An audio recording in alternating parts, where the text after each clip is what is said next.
네, 여러분 안녕하세요. 오늘 현재 날짜 3월 19일인데 현재 이제 토어제 제도와 관련해서 속보가 나오고 있어서 오늘 여러분들과 가볍게 좀 얘기해 보려고 합니다. 현재 이제 서울 부동산 시장에서 이제 토지 거래 허가 구역, 토허제라고 하죠. 이제 그것을 해제했다가 다시 오늘 국토부 장관과 함께 이제 재지정하는 속보를 이제 내밀면서 지금 개인적으로 아마 오세훈 서울시장이 국민들로부터 많은 질타를 받고 있을 겁니다. 처음에 강남 상구, 이제 강남 서초 송파 지역을 이제 해제했다가 이번에 다시 이제 용산구까지 묶으면서 다시 6주 정도 만에 거의 한 달 정도 됐을 거예요. 재지정을 했는데요. 현재 부동산 정책의 신뢰도 하락과 이제 불확실성에 대해서 또 우리 국민들이 어떻게 느끼고 있을지, 또 그리고 객관적으로 냉정하게 얘기했을 때 대중들과 그 집을 소유하고 있는 그 부자들의 입장이 어떻게 다른지 한번 저의 개인적인 의견을 한번 얘기해 볼게요. 자, 일단 상황을 설명드리면 한 2월 12일경이죠.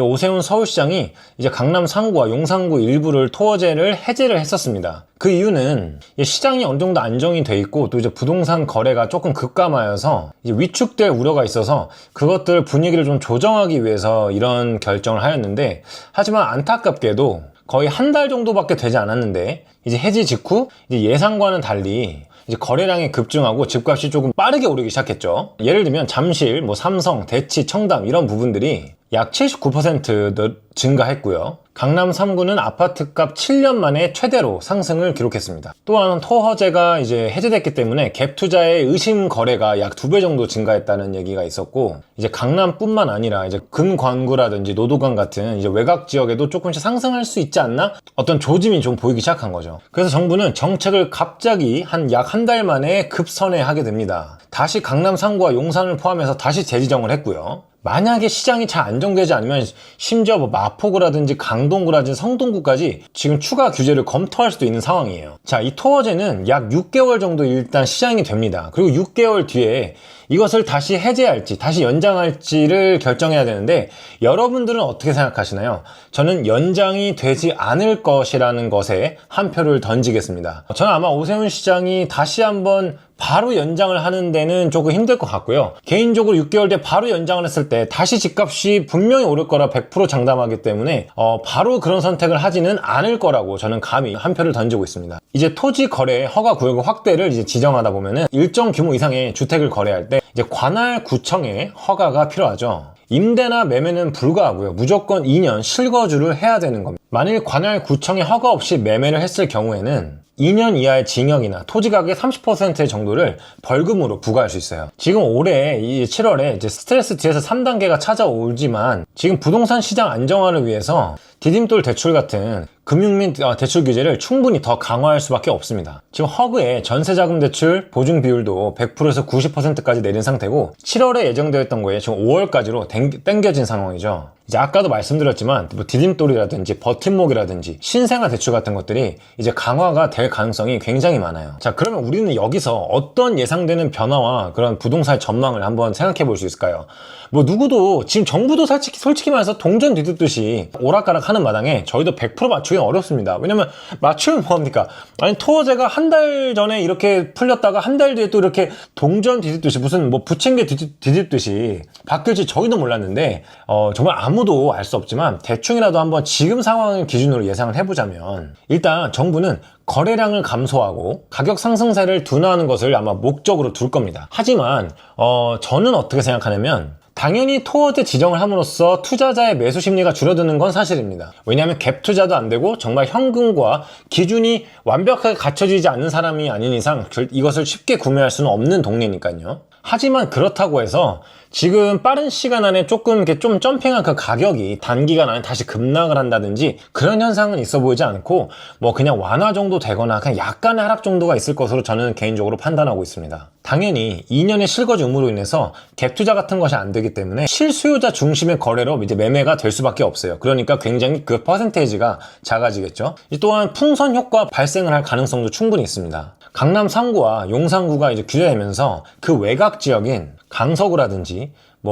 강동구라든지 뭐 판교라든지 분당이라든지 이런 경기권으로도 충분히 매수세가 흩어질 수도 있겠죠. 다시 한번 전세와 주담대의 대출을 규제한다면 실수요자들의 자금 조달이 더더욱 어려워지기 때문에 잠시 동안은 이 매수세가 강해지기는 어렵다고 생각해요. 여기서 저는 한 번 더 많은 분들이 저와 동의하지 않을 수는 있지만 소신 발언을 해보려고 합니다. 정말 가난한 사람과 부자인 사람의 입장에서 각각의 입장에서 한번 생각을 해봤으면 좋겠어요. 제가 늘 말씀드리죠. 대중은 가난하고 부자는 극소수다. 여러분들이 정말 메타인지가 높아서 자기 객관화가 되고 이 현실을 똑바로 본다면 이 팩트 자체는 사실이에요. 가난한 사람은 대중이고 부자는 극소수라는 사실이죠. 만약에 지금 이 부분에서 서울에 집이 없는 사람들이 가난한 사람들이고 서울에 집이 있는 지금 이 강남 3구와 용산구에 있는 사람들이 부자에 속한다면 무주택자 같은 경우는 이 토어제가 해제되는 순간 집값이 너무 빠르게 오르니까 더욱더 큰 허탈감을 느낄 수밖에 없습니다. 하지만 어느 정도 중산층인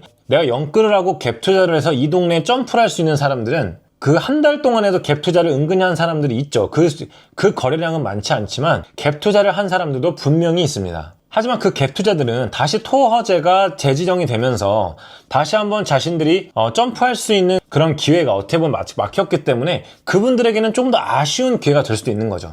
부자들은 또 두 가지의 입장으로 바뀔 수도 있다고 생각이 들어요. 이 토어제가 해제되는 동안 아파트가 팔려진 그 거래량은 그렇게 많지는 않습니다. 왜 그럴까? 즉 돈이 되는 아파트는 지금 당장 뭐 토어제 한 달 기간 동안 조금 더 올랐을 수는 있지만 솔직히 말씀드려서 저는 토어제 기간이라는 것이 그렇게 의미가 있다고 생각하진 않아요. 왜냐? 결국에 오르는 지역입니다. 결국에 자산이 오르는 지역이거든요. 하지만 이게 단기간에 조금 더 빨리 오르냐 아니면 천천히 오르냐의 싸움인데 아무리 정부가 이것저것 막아봤자 시장이 돌아가는 이 순리는 절대 막을 수가 없어요. 그게 자본주의의 진리입니다. 토어제 때문에 잠시 급등하는 것처럼 우리가 보여지는 건 있지만 결국에 시간이 지나면 지날수록 강남 3구와 용산구는 올라갈 수밖에 없는 지역이에요. 그렇기 때문에 토어제가 해제됐음에도 불구하고 거래량이 그렇게 많지 않았던 이유는 결국 이 집주인들은 아는 거죠.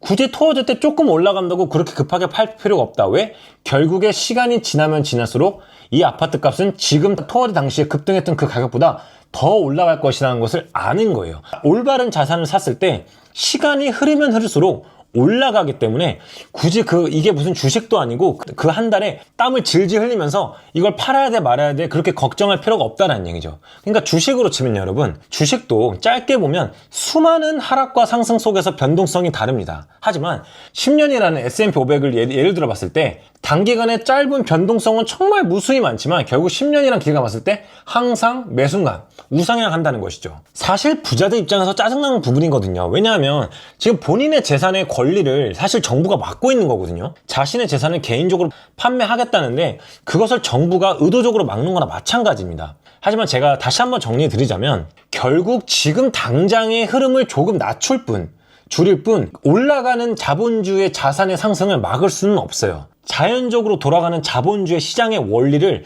그 누군가가 의도적으로 막는 것은 절대 불가합니다. 단지 속도만 낮출 뿐이라고 저는 생각해요. 그렇기 때문에 가난한 사람들과 또 갭 투자를 하려는 사람들과 그리고 극소수인 부자들의 입장이 모두 다 이 토어제를 바라보는 시각이 다를 수밖에 없다라는 겁니다. 우리 모두인 대중은 사실 가난합니다. 그 많은 퍼센테이지를 차지한 대중이 오세훈 서울시장의 결정에 조금 화가 날 수밖에 없는 입장인 것이죠. 우리가 자본주의를 바라볼 때 열등감과 자격지심이라는 감정을 버리고 정말 차갑게 돈이라는 것을 바라봐야 된다고 생각합니다. 내 현재 입장이 어떠한들 우리가 부자가 되기 위해서는 어떤 생각을 가져야 되는지 부자들이라면 왜 이것에 대해서 어떻게 생각할지 등등 이런 관점도 우리가 바라봐야 우리가 부자의 마인드를 따라하고 부자의 실행력을 따라하고 부자가 되는 그 모든 것을 하나하나 따라갈 수 있어야 된다고 저는 생각해요. 이 자본주의가 자연스럽게 흘러가는 이 시장의 흐름을 누군가가 의도적으로 막으려고 했을 때 오히려 효과는 더 역효과가 나는 경우가 많아요. 아마 많은 대중분들이 동의하실 거예요. 그렇기 때문에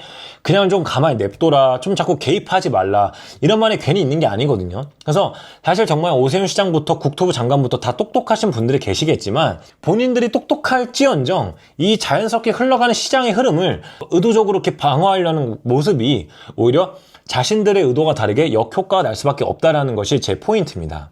그래서 오늘은 여러분들과 가볍게 토어제에 대해서 한번 이야기 나눠봤고요. 우리가 지금도 또 토어제를 통해서 어떤 현상들이 이렇게 일어날지 모르겠지만 세상의 경제와 부동산 시장이 계속적으로 이제 급변하기 때문에 항상 매일 경제 뉴스를 읽으면서 우리가 그 경제 흐름에 늘 가까이 붙어 있는 것, 그것이 우리가 돈과 베스트 프렌드를 하는 가장 가까운 방법입니다. 오늘도 여러분들과 우리나라에서 나온 급속보와 관련된 토어제를 통해서 가볍게 제 이야기 나눠봤고요.